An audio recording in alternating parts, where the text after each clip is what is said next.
go wherever he wanted with his troops, and he didn't have any supply lines. He cut loose from his supply line, and he only had one or two bad times where he ran into some trouble. It'll be in the movie, I'm sure. But, you know, he just cut through all these people with a well-trained force, almost like nothing. The way Bush thought he was going to go to Baghdad, I think, which got to Baghdad, but he forgot about the terrorism afterwards. And I think Alexander forgot that too, because he didn't stay in India long. So slowly his army deteriorated through disease, sniping, terrorism, guerrilla type tactics. That's how you defeat a big army that comes in.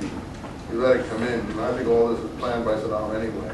He just got captured. This is what he was going to do in the first place. Let them all come in and then depend on the American public to get fed up as it reads the lurid headlines every single day. That was his battle plan. That's what they're doing. But Alexander didn't have any trouble with these armies. Okay. So Krishna, the Lord of the soul, blew his conch shell. He blows conch. Arjuna, the winner of treasure. So these are all titles and so. So the heroics on Arjuna sounded from all sides, their supporters, their conch shells, and the earth and the heavens trembled. The flights of arrows now began. That sounds about realistic.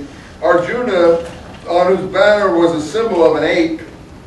So Arjuna had a flag with a monkey on it. I'm purposely reducing this to laughter in some ways because I don't think it's that serious, and I don't want you to think that we think it's that serious.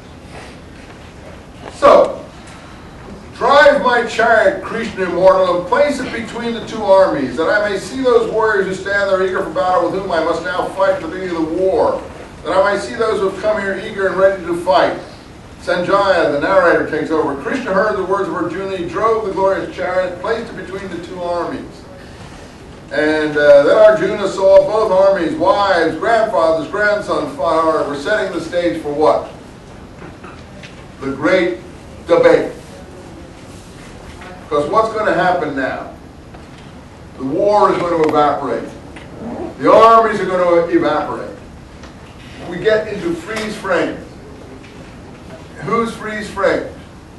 Krishna and Arjuna are sitting in the middle of the battle having an argument whether Arjuna should fight. What does that hark back to? Again, have you read your Trojan War? How many read the Trojan War? What's that sound like? Who has to be convinced to fight? Achilles. He's sulking in his tent.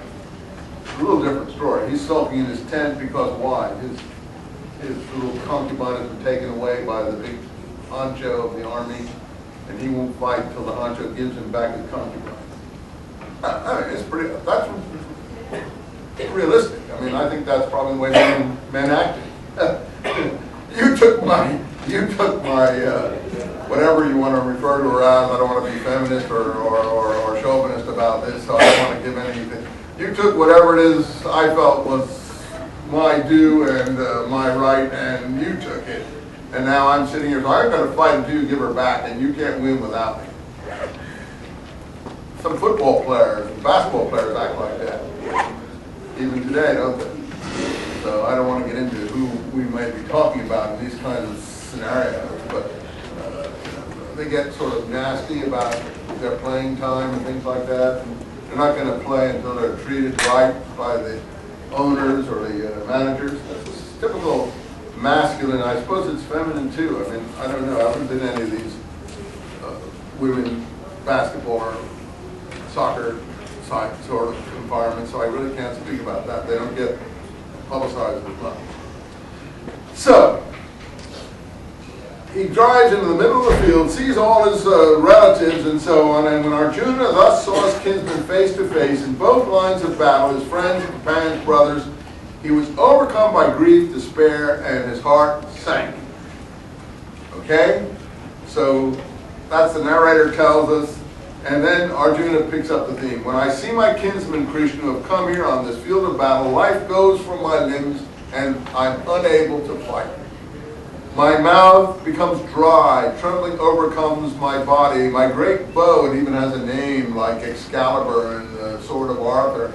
Gandiva falls from my hands. Arjuna is a bowman. How can I have glory if I kill my own kinsmen? I have no wish for victory. I don't get any benefit of this. I don't want a kingdom. I don't want to slay anyone. 35. Even if I myself am slain.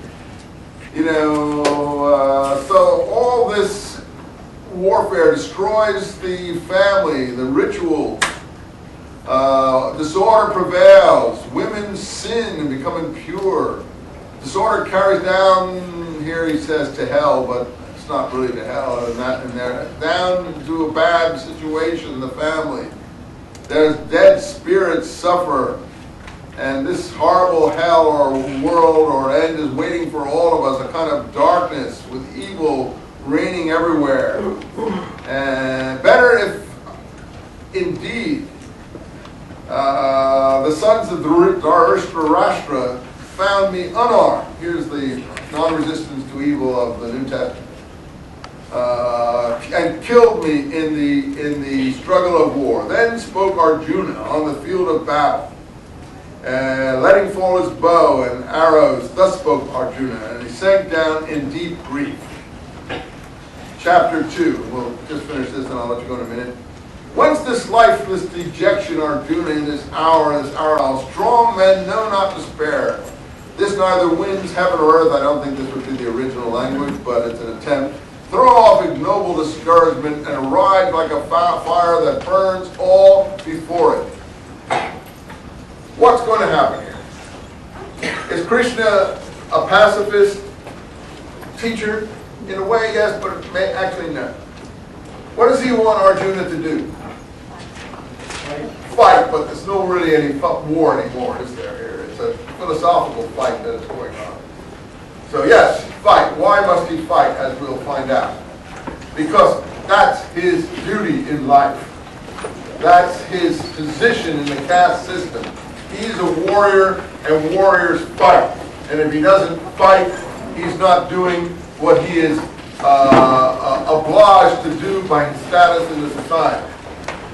That sounds corny, but then it goes further than that. And it encourages you to do your duty. Whether you're a street sweeper, whether you're president, whatever you are. And then it explains to you how to do your duty in a concentrated, disciplined, and totally focused manner. And that's where the yoga comes in. We'll pick up there next time. Thanks for bearing with my poor attempt to enlighten you.